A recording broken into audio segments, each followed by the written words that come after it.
ഇതുവരെ കണ്ടതെല്ലാം ട്രെയിലർ മാത്രം. സിനിമ ഇനി വരാൻ ഇരിക്കുന്നതേയുള്ളൂവെന്ന മോദിയുടെ വാക്കുകൾ കടമെടുത്തുകൊണ്ട് തന്നെ പറയട്ടെ.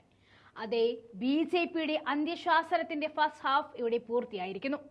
50 ദിവസങ്ങൾക്ക് ശേഷം കെജ്രിവാളിന്റെ ജയിൽ മോചനം അത് ഇന്ത്യക്ക് ശക്തിയും BJPക്ക് തിരിച്ചടിയും നൽകിയിരിക്കുന്നു.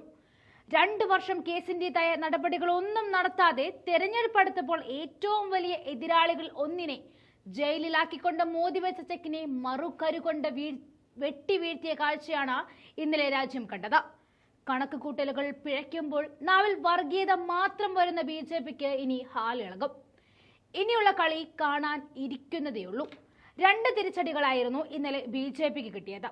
ഒന്ന്, കെജ്രിവാളിന്റെ ജയിൽ മോചനം നടക്കുന്നത് ആം ആദ്മി പാർട്ടിക്ക് കൂടുതൽ കരുത്തുള്ള ഡൽഹി, പഞ്ചാബ്, ഹരിയാന, ഹിമാചൽ പ്രദേശ് എന്നിവിടങ്ങളിൽ തിരഞ്ഞെടുപ്പ് നടക്കാൻ ഇരിക്കുകയാണെന്നുള്ളതും.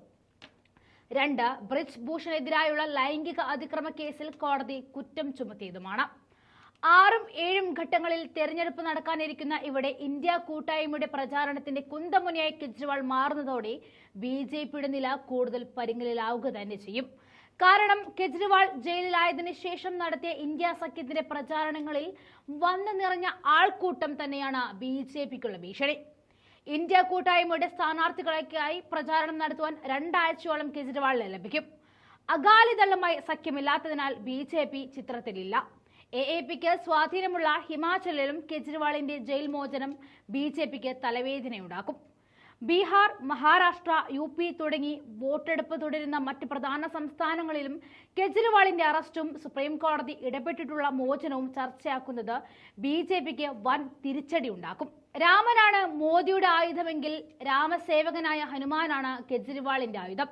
അതുകൊണ്ട് തന്നെ മടങ്ങി വരുമെന്ന് പറഞ്ഞിരുന്നത് പോലെ തന്നെ മടങ്ങി വന്നിരിക്കുന്നു. ഇനി വാർത്താ സമ്മേളനം കൂടിയുണ്ട്. അത് കഴിഞ്ഞാൽ BJP തവിട്ടുപൊടി. പറയാൻ ഒരുപാട് കാര്യങ്ങളായിട്ടാണ് കെജ്രിവാൾ പുറത്തേക്ക് വന്നിരിക്കുന്നത്. ഉച്ചയോടെ മാധ്യമങ്ങളെ കണ്ടതിന് ശേഷമായിരിക്കും അദ്ദേഹം തെരഞ്ഞെടുപ്പ് പ്രചാരണത്തിൽ സജീവമാവുക.